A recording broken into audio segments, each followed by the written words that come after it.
Welcome to the Wake Up Podcast. I am so excited that you're here. Listen, these podcasts are best listened to in the morning because we are waking up not only our bodies from sleeping, but we're waking up our minds, we're waking up our focus, we're waking up our calling, and we are following the breadcrumbs that God has left for us throughout the day over our life to tell us exactly what to do next. So stop saying that you don't know what to do. Stop feeling overwhelmed. Stop living in the valley and start walking into your calling. So I'm so excited you're here. Welcome to the show. Because today we have a very, very special call. I am thrilled to do this. And for just so many reasons. The first reason is because God told me to do this call and unfolded this entire plan in front of me within 2 seconds. And I wrote it down really fast. And I'm like, I have to do that. This is going to be so good. So for one, I feel like it was totally God. And for two, I think this is going to be very life-giving to so many people. And it's going to be encouraging, and it's going to help you just feel so much better. So I had a survey that was made up of 30 something questions, and it was completely anonymous. And some of you probably took the survey. If you're listening to this and you didn't take the survey, it's okay. You didn't miss anything. I wanted 100 women to take the survey, so I had a good enough chunk of data to be able to analyze and share with you. We ended up having 127 people fill out the survey, which is incredible. I was like, wow, we just blew past our goal. So we had 127 women fill out the survey. And for filling out the survey, you had a chance to win a free chosen and anointed t-shirt, which aren't released yet, but they will be released soon. I'm working with a marketing team and building a website. And I just sent him 6 more clothing designs yesterday that I've created. And I told him, I'm like, I need these done ASAP in my size, in my shirt, so that I can start wearing them because I'm obsessed with them and I cannot wait.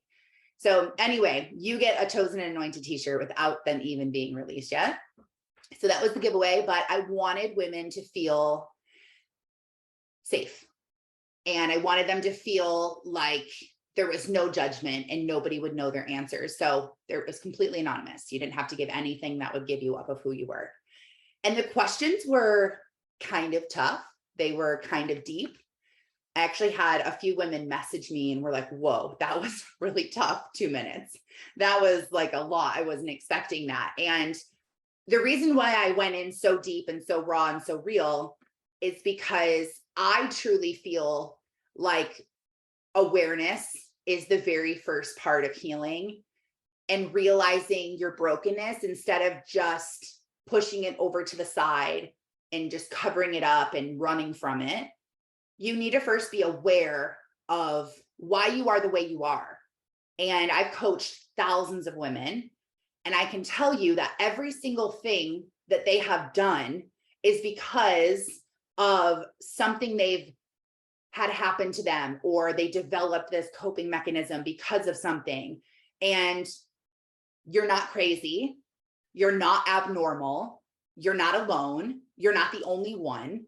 The Bible says for every single person has fallen short and sinned. Everyone. The only person who was on this earth who didn't sin was Jesus. And we are not Jesus, and we sin all the time.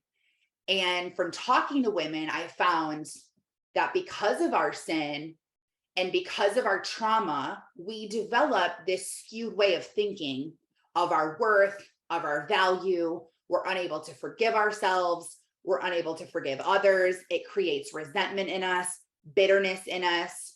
Therefore, we're not following our purpose. We're not trusting in God.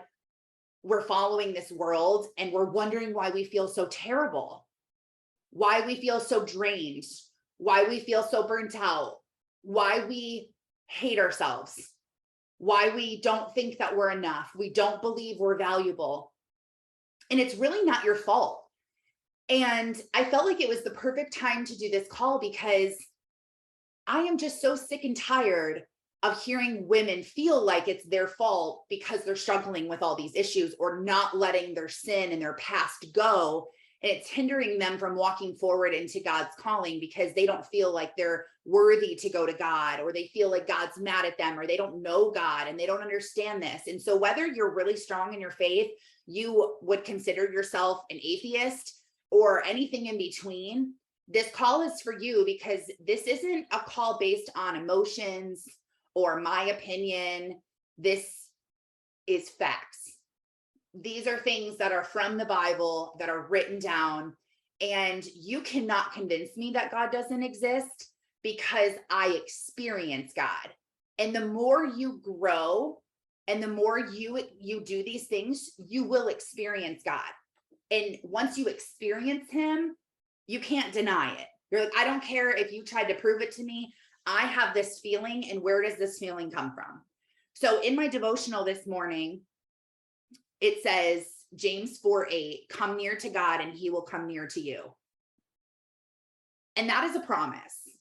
And so when you start drawing nearer to God and you start listening to godly podcasts and going to church and reading the Bible and doing devotionals and studies and praying and listening to Christian music, when you start doing this, you will start to develop this feeling, this experience of God. You will have the fruits of the Spirit, which are joy, peace, patience, gentleness, kindness, faithfulness, self-control, these things that we struggle with. You know, how many people struggle to just be nice? Right? That was me. I just struggled to be nice. That was such a struggle for me. I was always in a bad mood. And I just wanted to be happy. And that's all I kept saying. But I realized it wasn't happiness I wanted, it was joy. And when I spend a day with God, like yesterday, I spent almost all day doing stuff for God and praying. I woke up before the sun came up and sat outside and watched the sunrise and prayed for 20, 30 minutes and just confessed everything in my heart and begged God to help. And I woke up this morning and I am literally so joyful that I had tears in my eyes 3 or 4 times so far this morning, realizing how happy I was, how joyful I was. And then after I dropped my daughter off at school and was coming back home and was praying, I just started bawling because I cannot believe that this is how I feel. If you would have told me this 1.5 years ago, I wouldn't have believed you. I knew that freedom was on the other end of this, but I didn't really know. Like, I knew and I was trusting, like, okay, God, here it goes. I guess show me the way. But to be on this side of it is just incredible. It is the most amazing feeling. I was journaling 1.5 years ago about wanting to end my life. I was miserable. I hated everything, everyone. I valued myself 0. I felt worthless. I was riddled with anxiety and depression and panic attacks, and everything around me was crumbling and failing, and I was struggling. And now to see everything as the opposite, it just sets this fire in my soul to not stop preaching and teaching what I've done and what I've learned through God and through the Bible, because all of the women who feel like I used to feel, there is hope for you. There is hope for you. One day you will believe in your soul, I am the daughter of the highest king. I am valuable. And it's not just a belief of, yeah, I believe that. Okay, God says that I'm his daughter. He's the highest king. I believe that. It's the way that you carry yourself. It's the things that you stand for. If you truly believe you're the daughter of the highest king and you're valuable, you won't let people treat you like garbage. You won't stay in relationships with people that don't give you what God says that you deserve. You won't let people walk all over you. You won't be struggling with people pleasing and trust issues. And you'll have this confidence and this boldness about you when you walk around, and you won't be riddled with fear. So it's not just, oh yeah, I believe that. I believe in what God says. It's how you carry yourself. It's the feeling inside of you, the emotions that you're under. And after a while, it becomes a way of life, and it does get easier. And so some of these questions on here were I don't want to say shocking when I saw the answers, because this is kind of what I expected. But I was really sad when I saw the responses on the survey. At first, I was sad, and then I was passionate and fired up because I could not wait for all of you to hear this podcast. I'm like, just let me at them. I can't wait to encourage them. I can't wait to breathe life into them. And the devil, we're going to talk about, I actually categorized these questions into 4 categories. And the categories are harms done to you, heartache, harms done by you, and the devil's plan. And the one that has the most in it is the devil's plan, because his number one goal the entire time that you're alive, even before you're alive, he is trying to ruin your life. And we're going to talk about that a little more. But so 127 women participated in the study. And the first one I'm going to go over is harms done to you. And so these things that I'm going to talk about, there's 5. There's 5 questions that were asked that were categorized under this harms done to you. And harms done to you are usually caused from generational sin. So because of others' brokenness, they harm others. And you're going to see how you actually harm others as well in the category of harms done by you.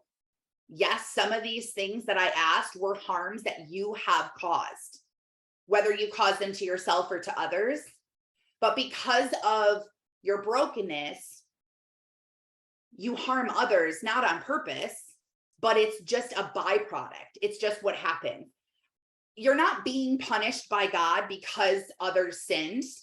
So let's say that your parents were drug addicts and you grow up and you become a drug addict. You're not being punished because your parents sinned, that now God is giving you this punishment. He never gives punishments like that. In fact, in John chapter 9, verses 1-3, it says, as he passed by, he saw a man blind from birth. And his disciples asked him, Rabbi, who sinned, this man or his parents, that he was born blind? Jesus answered, it was not that this man sinned or his parents, but that the works of God might be displayed in him. Because Genesis 50:20 says, as for you, you meant evil against me, but God meant it for good. So God turns every single situation that the devil is trying to ruin, he turns it for good to glorify him and to be the hero in the situation. So even though the devil's plan is generational sin and for people to be broken, to hurt others, to continue this generation, God says, I am going to turn this around. And instead of her becoming a drug addict, she's going to be delivered from this. And it's going to be an amazing story where God gets the glory. But what happens is, because someone has harmed you, it makes you question your worth. You build up these walls because you need to protect yourself. So if you have been abused, you build up these walls because you want to protect yourself. So you become a people pleaser. You start controlling everything you can around you and become a control freak, because when you are in control, you can protect yourself. And you have poor boundaries because you're people pleasing, and you don't trust anyone or anything, which means it's really hard for you to also trust God, because your story has shown that you cannot trust anyone, especially if the abuse was done by someone who was supposedly loving you. It makes it even harder. And that's why you can't trust God. And that's why you can't let go of control. And that's why you're running yourself rampant. You're so burnt out. You're so exhausted because you're people pleasing, and you feel terrible because you don't have good boundaries set in place. So it's kind of this circle story where one is causing the other, which is causing the very thing in the beginning. So the questions that were asked were, I have been physically abused. 35% of people said yes. And the reason why I'm giving you the stats is because I want you to know that you are not alone.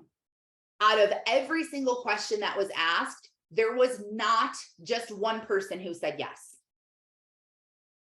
The lowest one we had was, I think, 5 people said yes. And that is still 5 people out of 127 who are struggling with something similar. The devil wants you to think you're the only one struggling with this. And as I read these answers, you're going to see like the devil has really taken a hold of you. The devil has really gotten in your mind. The devil has really succeeded in a lot of your lives because of the way that you're acting, the things that you're experiencing. 41% have been sexually abused. 41%. 75% have been emotionally abused. That is an insane number. 75% of you have been emotionally abused, which that directly affects your self-worth. If someone tells you over and over and over and over again, you're worthless, you're a piece of crap, you'll never amount to anything, they play games on you, they cheat on you, they manipulate you, that rewires your brain.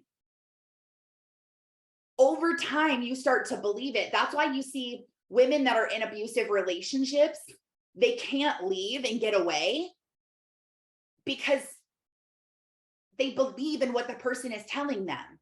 So they believe they're worthless. So why would they leave and go find someone else? They're like, yeah, I'm a piece of garbage. So they stay and they keep repeating the cycle. 59% of women said that they have had severe trauma in their life. So that's building up walls, becoming self-protective, controlling. And 60% of people have been cheated on by a partner. So again, affects your worth. Tells you that you're not enough. You're not valuable. But that's pretty much all of those are the majority. Like the majority of women in all of those things besides 2 said yes. So another category is heartache that you've experienced. And what happens with heartache is that you question or you curse God. Why is this happening? Why me? Why do bad things happen to good people? If God loved everyone, why would he let this devastation occur? And you have a lot of questions, which questions are good. You should ask questions. And if you have a lot of questions, you can go to gotquestions.org and you can ask any question you want about Christianity and the answer will come up and you'll be able to read and understand. You can type in, why do bad things happen to good people? And it will literally give you the answer. It'll give you scriptures and there's a video you can watch. It's like usually 2-3 minutes long. And then it gives you the written version if you would rather do that. It is a phenomenal website. I'm there all the time.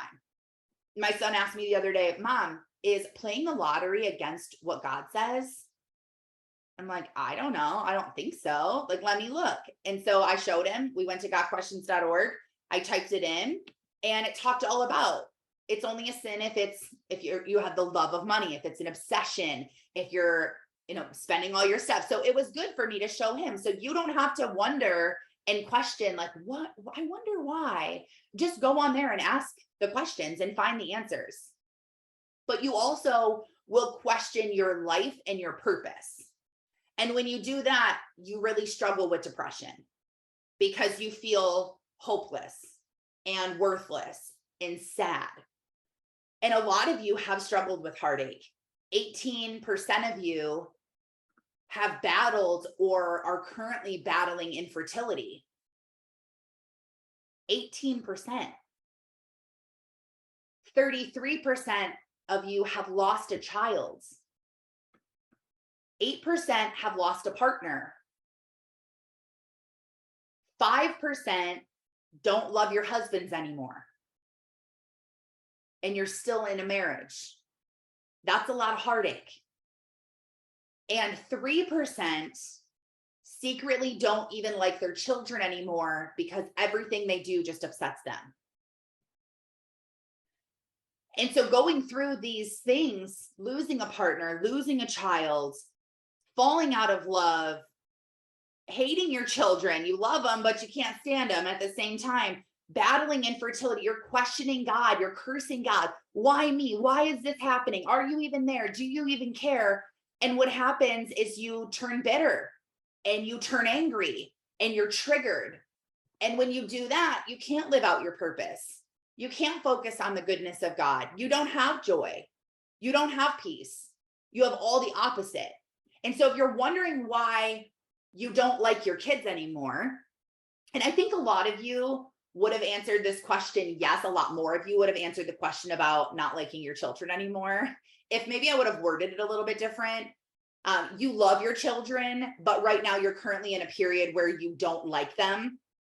And I hear a lot of moms admit that and feel so much shame and guilt. Like, I can't even say that out loud. And you're in good company. You're not alone.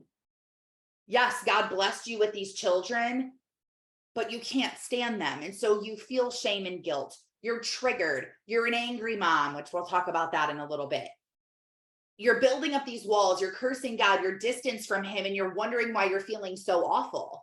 It's because of what you've experienced, the heartache you've experienced. The next section is harms done by you. And this one is one of my favorites because it's easy when you think of harms done to you. Like, because of others' brokenness, they have harmed you. How dare they? How dare they harm me? And it's easy to look at other sin and to judge and criticize and to feel righteous in your own self. But when it comes to harms done by you, these are things that you have caused the harm. Now, it's not only you, so this is not your fault. There's a difference here. But these are things that because others have hurt you, you now have changed the way you think and the way that you value. You've rewired your brain out of self-defense and self-protective, that you now are acting in this way that's actually harming you. You don't realize that this is harming you to the core, but it is. And so what happens is this is generational sin continued. It's continued. Now you're doing this, and now your children are being affected by it. And you're not doing it to affect your children and to abuse them and to neglect them and all of these things, but you're doing it because you're triggered. You're doing it because the way you're wired, you're doing it for self-protection, for coping. And others didn't love you and value you, so you don't value you. They have told you over and over and over, I don't value you, I don't love you. Maybe they haven't said the words, but they've done the actions that have proved that. So you don't value you. And a lot of these things you're going to see, like I said, are coping or numbing, a way to just turn off your emotions and escape. And I see that a lot with women who carry a lot of shame and guilt, especially when I do these clarity calls for people. If you want to talk to me and you want to share with me your story and you want some encouragement and just some value given to you and some wisdom, you can click the link in my bio on Instagram at Tarryn Sarconi and scroll down maybe halfway down, and you can book a clarity call with me. It's a free 30-minute call, and I'll hear your story. I'll tell you what I would do. I'll give you some wisdom. And it's been very encouraging and life-giving to so many women. So if you feel like you're alone and you feel like you have no one to talk to, or you just want to talk to a stranger, that is like the best thing to do, because they don't really know you, so they can't judge you. Like, I have no idea who most of you are, so I don't judge you at all. And I don't think of your family or your kids or what. Like, I just look at it scripturally and take the emotions out of it. You're covered in the emotion, so it's changing your perspective. And it's really skewing how you think and how you see the world and how you see yourself. And there's a podcast that I did about perspective lenses and emotional awareness. And it's really good if this is something that you're struggling with. It is episode 51. So go listen to episode 51 after this if this is something that you feel like you need to get out of this. But emotional awareness is really good. You need to first be aware of the emotions and why you're experiencing the things you're experiencing. If you're an angry mom It's not because you were just wired that way, you're just an angry mom. It's because you're triggered. It's because your emotion that you're in is causing you to be angry. Why are you in that emotion? What is causing that emotion? And there's a great book called Triggers, and it's by Wendy and someone else. I forget the other author. Their last name is Speak. Wendy Speak. It's Triggers. It's amazing. It's for motherhood and being triggered and being an angry mom. But you're using this to escape, you're coping, you're numbing. Amber Leah, thank you, Bree. Amber Leah and Wendy Speak. So the first question was, I have made myself throw up on purpose. 27% of people have said yes. That is harm done by you to you. I have intentionally not eaten or starved myself in order to lose weight. 43% of women said yes. That is a harm done by you to you. I have intentionally cut or harmed myself, 18%. I have had sex with someone who I didn't love as an attempt to feel loved. 63% of people said this. And this whole thing on sex and love, and I could talk about this for literally ever. I just came back from a marriage seminar on Saturday and learned so much about the way that God has wired men and women. And I just want to tell you this because I feel like someone needs to hear this. And I'm not ready to do an entire podcast on this, but I will soon, one day when I'm ready.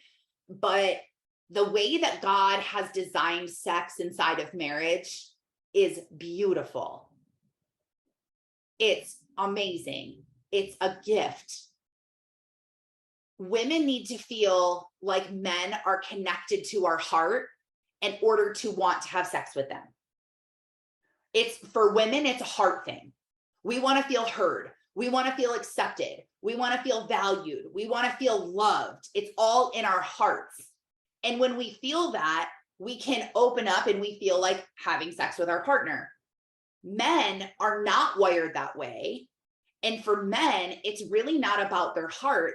It's a physical feeling of, I need to have sex. I want to do this. Men have all this testosterone in their body, and to them, they want to do this.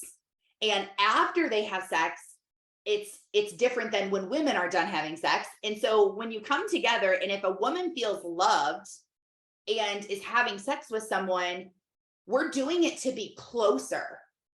We want to be a closer connection, to feel close and valuable. So what happens when you have sex outside of marriage, you're, let's just even say not even in a relationship. So having sex with someone who you didn't love as an attempt to feel loved, in the moment, you feel loved. You feel valued. You feel wanted. You feel chosen. You feel exciting and free and passionate and desired. You feel all these things that you're lacking that you want to feel, but right when it's over, men completely detach, especially if the love isn't there. And so it leaves you feeling a million times worse than before, because now you had another person treat you with love, so you thought, and then leave you. So in your mind, the walls just got bigger. You closed off, you isolated more, you feel more shame and guilt, you feel more devastation, you feel more abandonment, rejection. You know, it just makes it so much worse. And you're doing it because you want to feel loved. And I'm speaking from experience. I did this so much. When I had so much sexual sin in my life that I had to heal from. And when I healed from it and saw things from a different perspective and a different angle, I realized this is all of what it was. I had abandonment issues. I had no value in myself. I wanted to feel desired, accepted, needed, all of these things. And so I thought that this would make me feel like something. It would numb my emotions. It would help me to turn off my emotions and escape. It was a way to escape. And 63% of you have said that you have done this too. So the reason why I'm telling you this, you're like, hey, Tarryn, well, it's too late for me. I already did this. So like, I can't really learn my lesson. But if you have children, this is a great thing to explain to them when you feel like they're ready to hear this. Because so many parents just say, don't have sex. Sex is bad. Don't even talk about it. Don't even talk about it. You shouldn't do it. It's for when you're married. Just move on. But kids need to realize, especially our young girls, that having sex with someone that you don't love, having sex with someone who you're not married to, is going to cause so much destruction in your life to come, because we're wired to connect with that person for life when we experience that with them. So when you're being ripped apart, that experience was supposed to be for a lifetime, and now it's not. So now we feel even worse. And it's my passion to teach our children this at a young age. So it's not just don't do it, but here's why. And here's what will happen if you do. And 48% of us have used drugs to cope, numb the pain, turn off the emotions, and escape. 48%, that's almost half. 11% have abused prescription pills as a way to cope, which is numbing, turning off your emotions, escaping. 42% have abused alcohol as a way to cope. Because what happens is when you're feeling terrible, you want to feel better. So let's say you have a super bad day, a bad day at work. Everyone was on your nerves. Everything that went wrong, everything that could have went wrong, went wrong. Everything was falling apart. You were fighting with your husband. You got a call from the school. Your kids are in trouble. You're just annoyed. Your day sucked. You're going to do something to try to feel better. It's human desire to do that. I want to feel better. So you come home, you're like, oh, I need a glass of wine. Oh, I need to go shopping this weekend. I need to go on Amazon and go shopping right now. I need some retail therapy. And people say these things like jokes, like, oh, I just, retail therapy. I need to go out and feel better. And, whatever, I can take a joke. If you're just saying it to say it and you're just, whatever, retail therapy, it does feel good to shop. And I'm not saying that you should never shop and you should never drink wine. But if you're doing these things to cope, to feel better, that is a problem. Because you're numbing the pain, you're sweeping it under the rug, which is causing a mound under the rug, which you're going to trip over one day. It's not like this stuff just sweeps under the rug and it just disappears. It doesn't go into a hole underneath the rug. It builds up. And one day you're going to be walking and you're going to trip and you're going to fall flat on your face. And this is what happens. It's not like I just woke up one day and was depressed out of nowhere. For me, it was this slow buildup. It was struggling with abandonment when I was younger with my biological father. It was struggling to fit in and not feeling like I belong, not knowing who I really was, not knowing my real identity, not knowing what God really said about me. I didn't know it. I didn't believe it. I just wanted to fit in. I wanted to belong and I wanted to feel better. I just felt so bad and I didn't know why. So I started partying and I started sleeping around, and then I started focusing on money and stuff. And you'll see in a minute how that's God's plan, or that's the devil's plan. It's not the God's plan. And so what happens is it's just like creeps up a little every day. And then all of a sudden, you're just so depressed. 37% of you have considered suicide. And then you want to take your own life because it's gotten so bad. The pile is so bad and you have trauma, and then you've covered it up and done things to numb it, which then produces shame and guilt and devastation. And you do more things and then you feel even more guilt, and then you can't forgive yourself and you become bitter and resentful, and it just spirals out of control. And it all starts because of something that happened, or a way that you decided to cope at a really young age. Some of us had to learn these things by age 2. They did a study where they showed children in orphanages, and if they fall down and get hurt, and even the babies, they don't even cry. Babies lay in their cribs, they don't even cry anymore. children fall down and hurt, they don't even cry because they know nobody is coming. They don't have a mom or a dad that are going to run to them and say, oh, baby, are you okay? Let me kiss your boo-boos. They have a couple of people in the orphanage and sometimes hundreds of children. And so they just learn, whatever, this is my life. I don't, like, as a child, as a baby, they learn this. So 39% have been cheated, they have cheated on a partner before. And I'm sure if you're someone who's cheated, 39%, almost 39.4%, okay, so very close to 50%, almost half of us have cheated on a partner before, and this includes me. I have cheated on a partner before. You probably regret it so bad. You probably have so much shame and guilt. You're like, why would I do that? Especially if you've been cheated on before, like, how it feels. Like, why would I cheat on someone? And it's probably not because you loved this person so much. Usually we don't cheat with someone that we just love and adore so much. Usually you cheat on someone, and sometimes you do, and you have affairs and it goes into love, and it starts with lust and love and all of these things. But the majority of us who cheat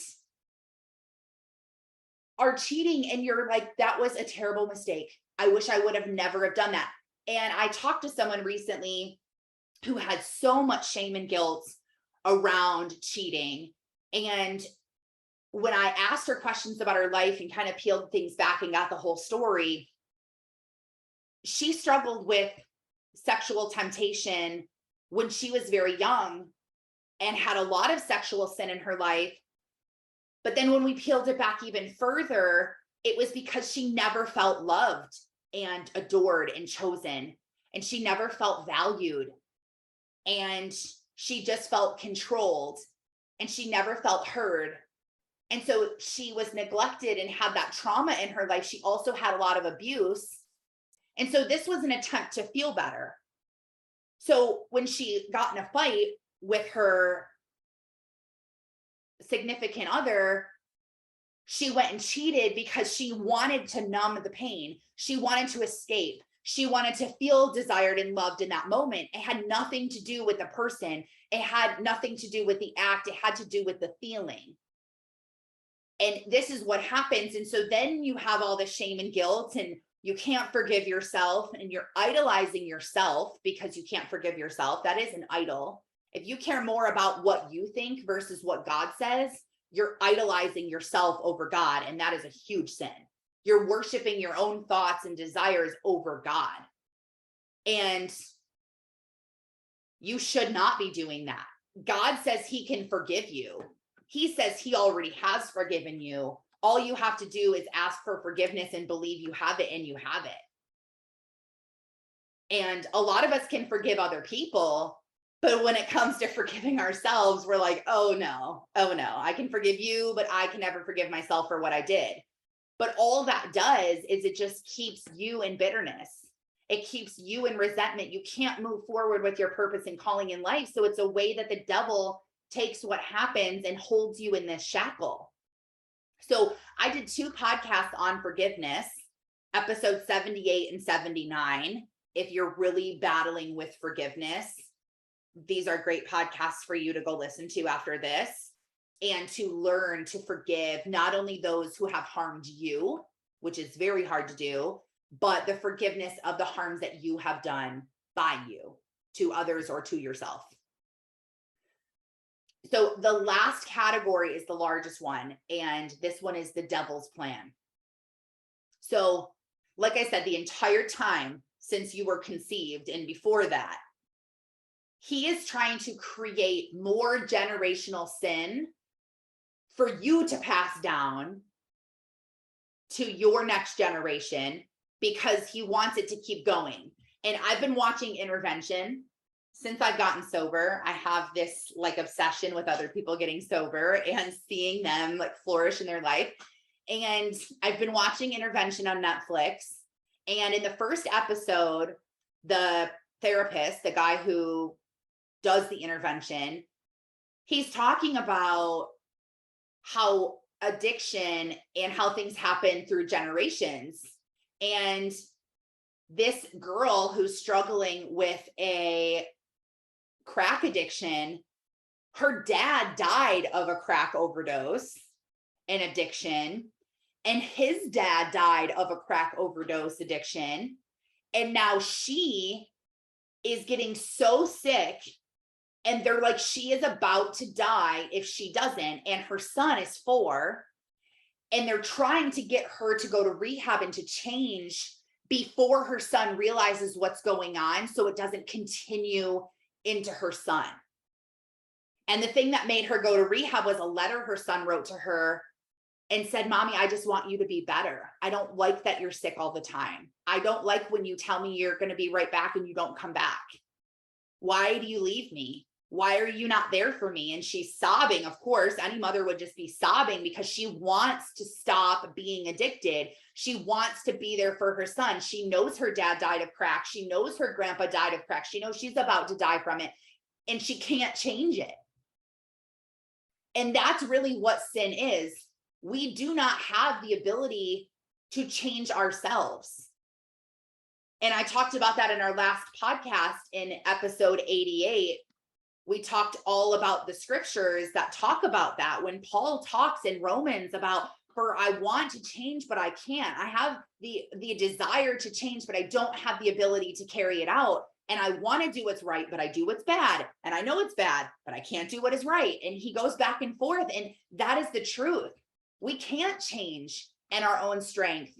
The only way that you can change is if you give your life to God and you ask him, the Holy Spirit, through the renewal of receiving the Holy Spirit. The old you is dead, the new you is here.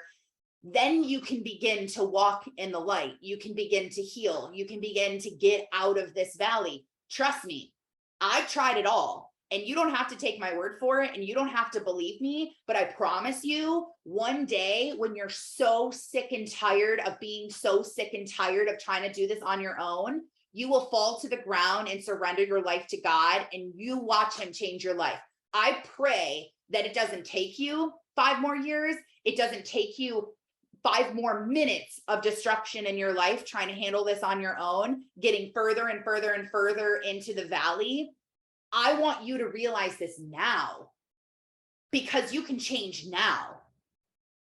But if your human nature and your pride is like, no, I don't know about this whole God thing, I'm just going to keep doing things my way, I promise you it will not work out. You cannot manage sin on your own. You cannot change on your own. It's everywhere in the Bible. So the devil wants you to create more generational sin for you to pass down. And he wants to pull you away from God. He wants to divide, destroy, and isolate you. That is his number one goal. Divide, destroy, and isolate you. That is what he wants. He wants you to think that I can handle this on my own. I'm in control. I trust myself. He wants to make you think that you don't need God and you can't trust God, where you don't rely on him, you don't believe his words. And it's not just believing, remember, it's followed by actions. So he doesn't want you believing in his words, and he also doesn't want you doing the actions to change. So if you believe the words and you're like, okay, I believe in the Bible, and this is where I was, I believe in this stuff. I don't not believe in God. I believe in God. And I believe in the Bible, and I believe the Bible's true. And of course, I have questions like, well, how do we know that this is it? And there's a million different religions, and everyone claims their religion is the right one. And how, I've had those questions, but ultimately, deep down, I'm like, I believe in God. I believe Jesus came here, died on the cross for my sins. I believe in that. Isn't that enough? And for me, it wasn't enough, because I wasn't following it up with the actions. I wasn't doing the things that God was telling me to do. Okay, I believe in this. I mean, how many of you don't go to church every single Sunday, but in your heart, you're like, I really should go to church this weekend. We really should go to church. We really should find a Bible study. I really should start reading that Bible. I don't even know where my Bible is. Is it in my closet? Is it under my bed? Like, you know what you need to do. Just like we talked before, you know how to lose 10 pounds. So it's the actions. The devil doesn't want you doing the actions to get better. So he is completely against you. He's trying to sabotage you. He's trying to ruin your life. He wants you to value things of the world instead of eternity things that actually matter. So there's a scripture, set your mind on things above, not on earthly things.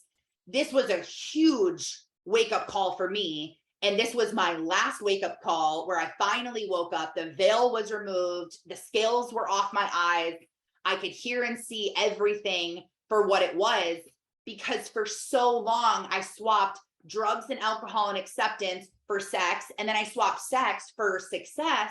And I thought if I had all this stuff, I would feel so good. I would feel like I was worth something. I would feel successful. I would feel valued. I would feel approved of. All the same things that I wanted to feel when I was having sex with random guys. All the same things I wanted to feel when I was drinking and doing drugs and trying to fit in and be accepted through high school. It's all the same thing. You're just going to keep swapping one thing for another, for another, for another. You know, now that I became sober, I find myself eating a lot of sugar. I'm like, great, now I have this sweet tooth. Or I find myself wanting to numb and cope with Netflix, where I'm like, I'm just so stressed out right now, I'm just going to go watch TV. And it's just switching one thing for the other. You might not struggle with drugs, but you struggle with a binging problem, with overeating, which we're going to talk about those stats. I was valuing things of this world so much. I was idolizing the things of this world: money, success, cars, designer stuff. And that's what the devil wants you to do. He wants you focusing and valuing all of the things in this world. You should care more what God thinks rather than someone else. And you might say you do, like, yeah, I do care, but are your actions lining up? Or are you putting God to the side because you're a workaholic? Or are you putting God to the side because of this other issue? The devil wants us to feel worthless and feel like we have no purpose. He wants us coping with anything except God. And he wants us triggered, angry, bitter, and resentful. So let me ask you a question. How successful has the devil been in your life? Have you created more generational sin to pass down? Do you pull away from God? Do you feel isolated? Has he divided you and destroyed relationships that you should have stayed in? Destroyed your family unit, destroyed all the things that are good for you? Do you feel like you don't really need God, or you can't trust him? You can't rely on him. You don't believe his words and follow his actions. You're valuing things of the world more than things that actually matter. You feel worthless. You have no purpose. You're coping. You're triggered. You're angry. You're bitter. You're resentful. Has he been successful so far? Because I would say yes. I would say, based on the way that these answers are going, he has been successful. And he was very successful in my life. I believed all of these things. I fell right into his trap. And so these next few questions were the ones, it was the biggest category. And when I looked at it, I saw how much the devil is at work. And these numbers are, most of them are very high. 47% have thought about leaving your husband. 47%. So this is dividing your family, right? This is separating that. It's destroying your family unit. It's creating generational sin. 19% have been through divorce. Again, destroying, dividing. You probably also, in both of these categories, have probably experienced a lot of other things like emotional, sexual, physical abuse. You also could have experienced a lot of heartache, cheating, shame, guilt. That's all kind of wrapped up in this too. 42% of you currently struggle with your mental health. 42%. 75% have had sex outside of marriage. And we already talked about how that affects you, how that rewires your brain, how it changes you and causes more issues. And that's his goal. He's like, don't you want to have sex? Everyone's doing it. And he's been successful, because if you look at the stats of the amount of people who have had sex outside of marriage 50 years ago versus today, I mean, it would literally blow you away. And even just reading the Bible, you know, people back in the Bible times, if you had sex outside of marriage, you were beheaded. Literally, as a woman, if you had sex Outside of marriage, they chopped your head off. And nowadays, why not? It's normal. It's the norm. It's what the majority of people are doing. 75% of us have had sex outside of marriage. That number wasn't 75% back in the days of Mary and Joseph. I'll tell you that right now. You know, it's just because, and the Bible talks about, he talks about the great falling away of God, and what's in Revelations, he talks about what's going to happen in the end times, how things are going to be. People are going to hate each other. People are going to be committing adultery like crazy. People are going to be lusting. They're going to be greedy. Hello, this is literally the time we're living in. 75% of people are having sex outside of marriage. It's what he was talking about. 15% have had an abortion.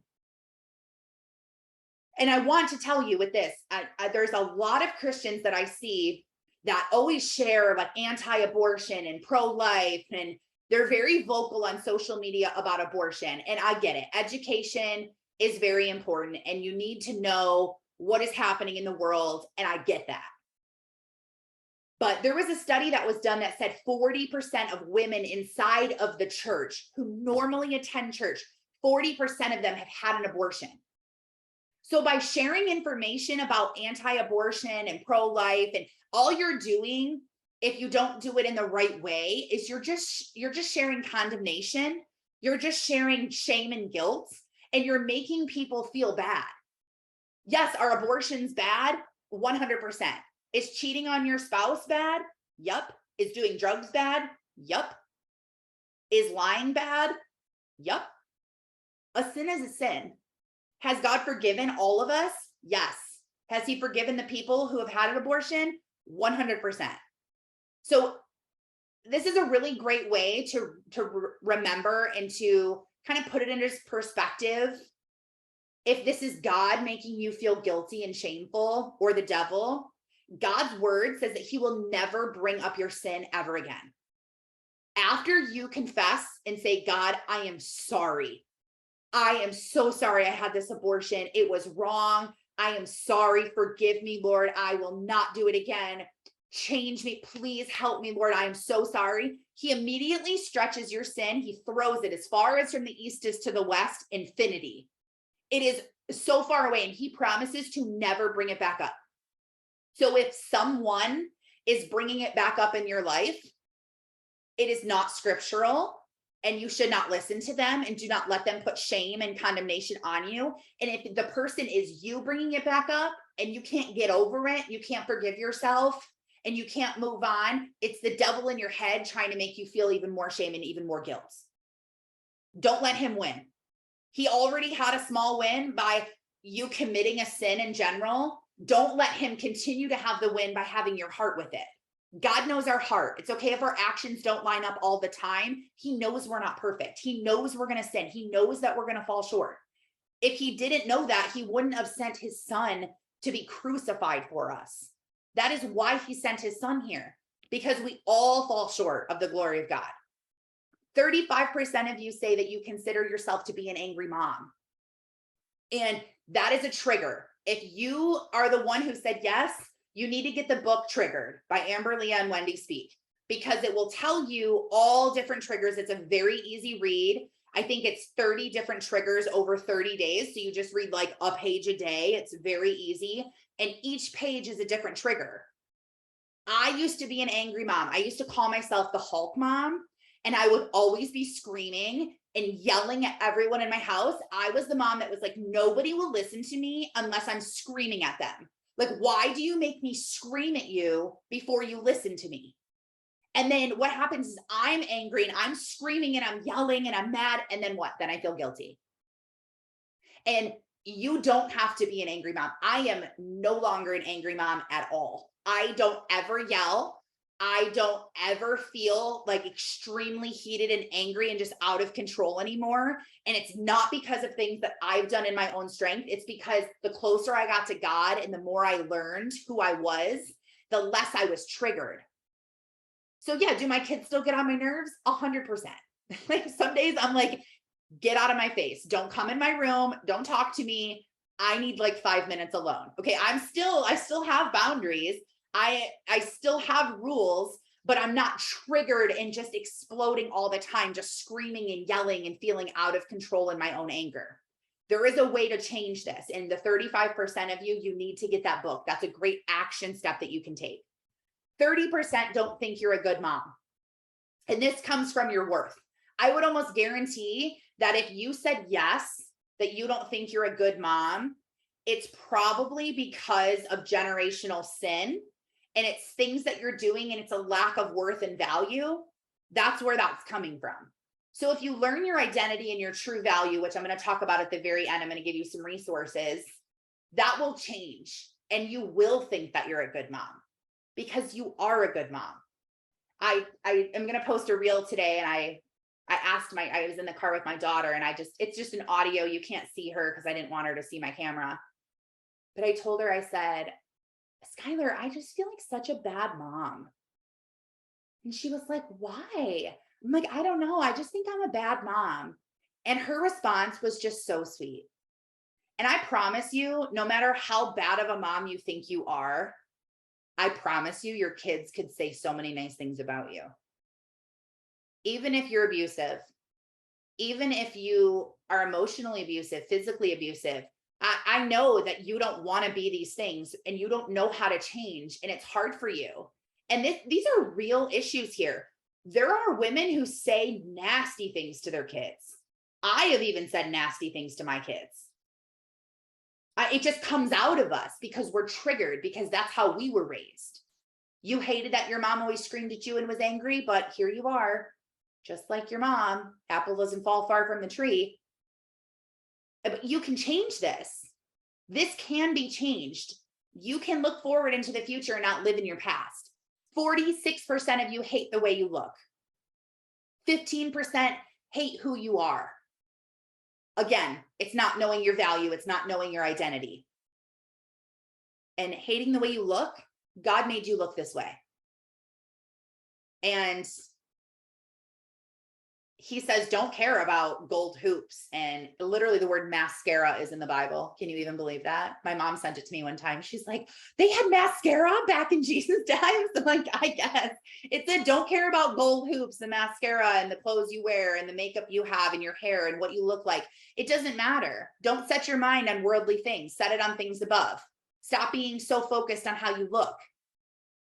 But with social media in our hands, and billboards and magazines, and the marketing world constantly telling us we're not enough, we don't have enough, we need to look like them, airbrush and photo editing and filters and all of this stuff, it makes it really hard because we're constantly just comparing ourselves. Like, oh, her hair looks so cute. I wish my hair looked like that. I wish I dressed like that. I wish I was skinnier. I wish my boobs were bigger. I wish that my jeans fit me better. I wish I had a better style. I wish I had better looks. I wish my lips were bigger. I wish my lashes were longer. I wish my teeth were straighter. I wish they were whiter. I wish I was tanner. I wish all these things that we say. And that's not doing anything. And it's also not doing anything if you have children and you have daughters, because whether you say these things out loud to them or not, they will inherit this way that you think about yourself. 81% have kept these struggles to yourself because you are afraid of being judged. That's the way the devil's isolating you. 63% of you feel lonely. Both of those numbers are huge. 63% feel lonely. We're in a world that is more connected, or supposedly more connected, than ever before. So why do we feel so lonely? It's because we don't feel like we can be our true, authentic self. We can't be fully known because we're afraid of judgment. We're afraid of our past. 11% don't believe that God can really help them with their issues, which is not true. That's straight from the devil's mouth himself. 41% have felt like God could not love or forgive them. That's a lot of people. 41% that God cannot forgive me or love me. That is the biggest lie I have heard from the devil. The biggest one. That is absolutely not true. And I can't help but think of all the thoughts that you're thinking because of that rooted answer to that question. You truly feel like God doesn't love you or forgive you. I mean, that causes so much heartache and problems in your life. 37% of you have an overspending problem that's causing problems in your life. And that right there is just because you value stuff. You value things of the world more. It's not your fault. You've been tricked into it. 25% have more than $10,000 in credit card debt and it stresses you out. Again, idolizing stuff, being more concerned about the world and the stuff that you need to keep up with the Joneses or to look good or to be valuable or whatever it is. My grandma told me a story. She said that when she was younger, she was 21, she had just gotten married, she had just had her first baby. She said the street that she lived on, all of the neighbors would go all out for Halloween. And they would decorate and they would have everything on their lawn. You know, back in the day, they didn't have the 10-foot skeletons like we have now, or the huge inflatables, you know, all that stuff. So I really do wonder like what that meant. I'm like, I wish I had a picture. But she said everyone went all out and they didn't really have a lot of money.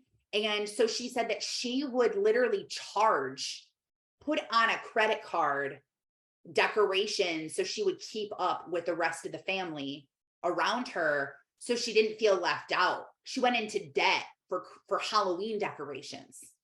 How many of us put Halloween decorations or Halloween costumes or candy on a credit card? How many of us put Christmas presents on a credit card? I have credit cards too. I do the same thing. I'm not trying to make you feel terrible, but it's this whole like keeping up with the Joneses. We need to feel approved of. Look what I have. Look at my purse. Look at my clothes. You don't need more stuff. And 51% of you, actually 51.2%, would say that they have a binging problem with eating or social media. So all social media is doing is getting you to compare yourself to other people. It's also just robbing you of being present in the moment. You're focusing on what's happening in the world, not what's happening in your world, in your home, with your kids, with your family. So social media is just robbing you from that. And then a binging problem with eating or Netflix, you're just coping. It's a way to feel better. It's a way to numb the pain, overeating, binging Netflix. You're turning your brain off. You're just shutting it off. The number one thing that had the highest scoring yes was I asked the question at the end, I need more godly friends that I can trust. 71% of people said yes. And I think the 29% that said no, I would say that you probably already have a lot of godly friends that you can trust and you don't really need any more. You're very blessed. You feel like I have a lot of godly friends in my life. We all desire connection, closeness, belonging, purpose, value. It's how God created us to be. That's why we've answered yes on these questions above, is because we want to feel desired and connected and belonging and closeness and purpose and value. God says that that's how we're supposed to feel.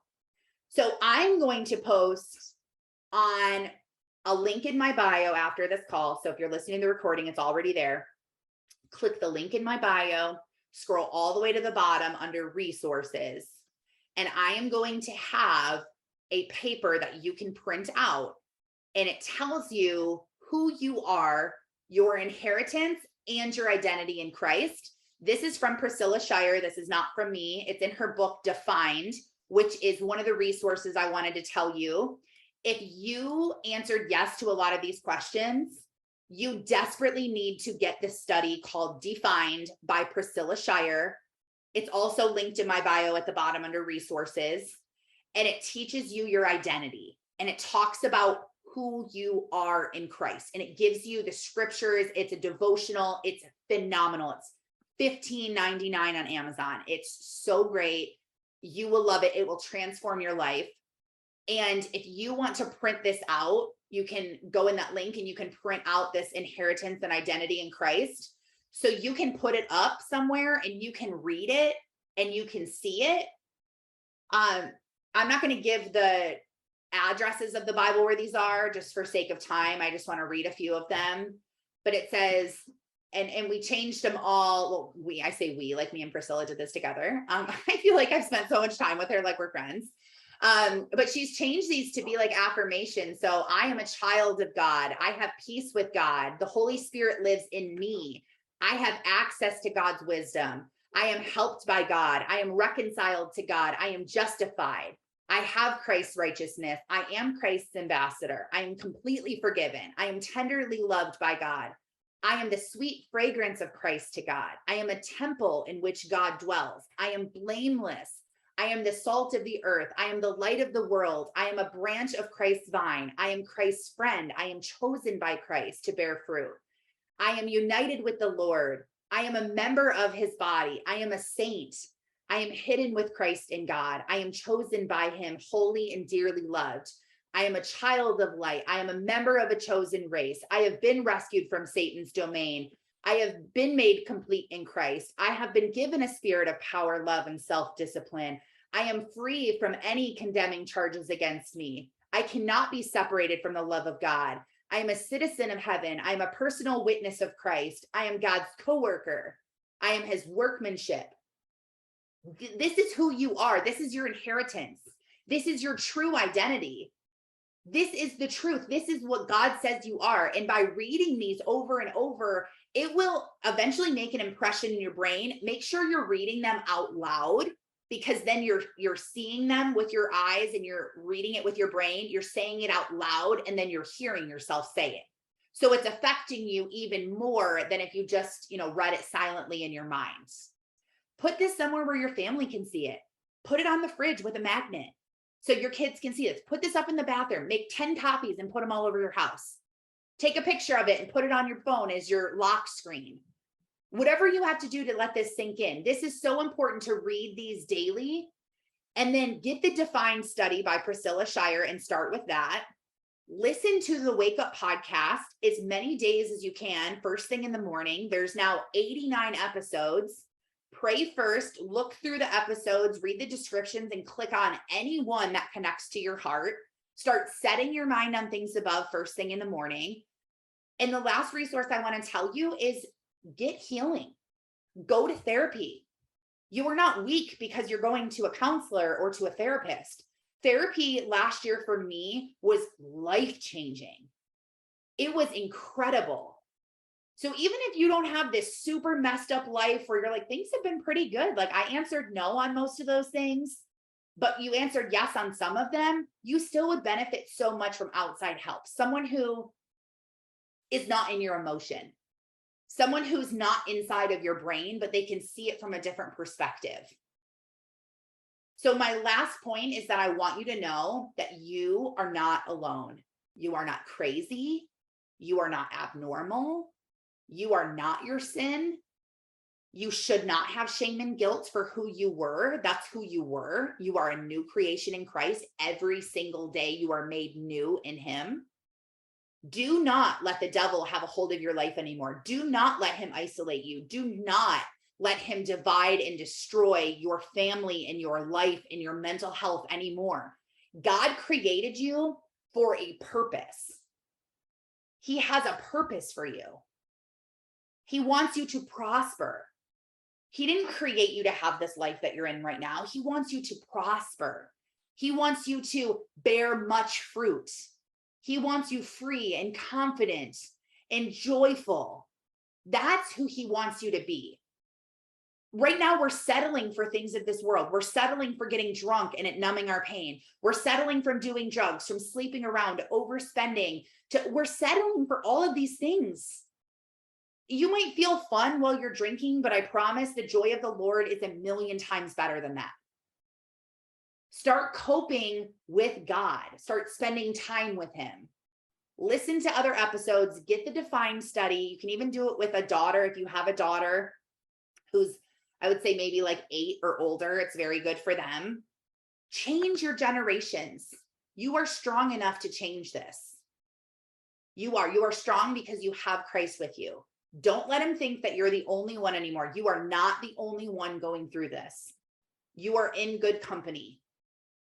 Okay, if you need me, book on my calendar for a clarity call. I would love to talk to you even more. Thank you for listening to this. Share this with someone if you felt like this was life-giving and you have someone in your mind that you think would really benefit from listening to this. And I love you and I believe in you. And I am just so honored to be able to speak to you and that God has used me as a vessel. It is truly just such a privilege. So I love you all so much. Thank you for being here, especially those of you live. Thank you. Love you guys. Bye. Thank you for listening and spending your morning with me. I pray that God blesses your day and that he helps you to see the calling that is on your life. Lord, help us to be obedient to what you've called us to do. Help us to walk in our day side by side with you and link with your power instead of trying to do it on our own. We know we cannot do this on our own, although we try. Please continue to help us and continue to lead us and guide us. We love you so much. In Jesus' holy name, amen. Have a blessed day. Thanks for being here. Oh, and don't forget to follow me on Instagram at Tarryn Sarconi so that you can grow with me and you can learn how to get out of the valley, how to stay out of the valley, and exactly what to do to have the best life ever in 2022.